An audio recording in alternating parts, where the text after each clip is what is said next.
আসসালামু আলাইকুম সুপ্রিয় ভিউয়ার্স, ঈদ মোবারক জানাচ্ছি আপনাদের সকলকে।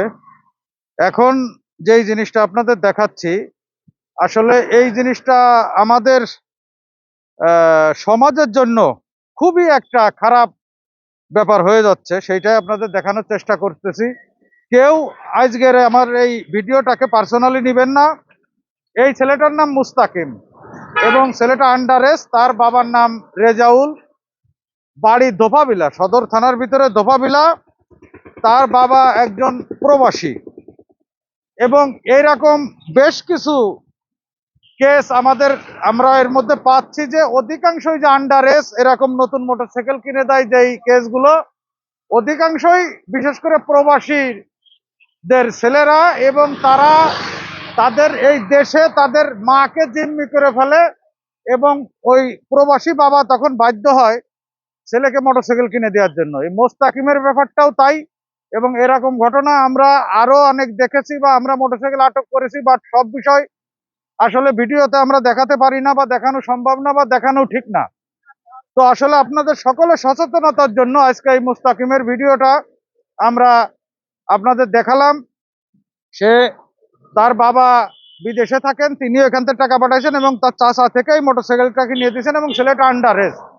তার মোটরসাইকেলটা রেজিস্ট্রেশনও করা না, তার হেলমেটও নাই, আর ড্রাইভিং লাইসেন্স থাকার তো প্রশ্নই নাই।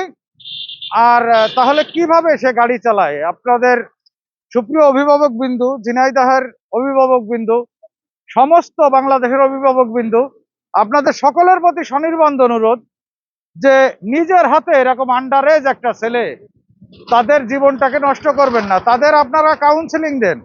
যদি এরকম করে বলে যে হ্যাঁ, আমি মোটরসাইকেল কিনে না দিলে সুইসাইড করব বা এই করব সেই করব, তখন তাকে কাউন্সিলিং করান, তাকে বুঝান। আপনি তাকে যদি সুন্দর করে বুঝান, অবশ্যই সে বুঝবে।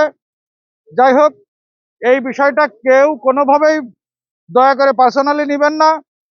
আপনাদের সচেতনতার জন্য আমরা দিলাম, এবং তাদের গাড়িটা আমরা আটক স্লিপ দিলাম, এবং তিনার বাবার অনুপস্থিতিতে লিগাল যে গার্ডিয়ান থাকে, সেই গার্ডিয়ান আসলে এই গাড়িটা রেজিস্ট্রেশনের পরে মুচলেকার মাধ্যমে আমরা এই গাড়িটা দিব। তার আগে আমরা এই গাড়িটা অবশ্যই দিব না।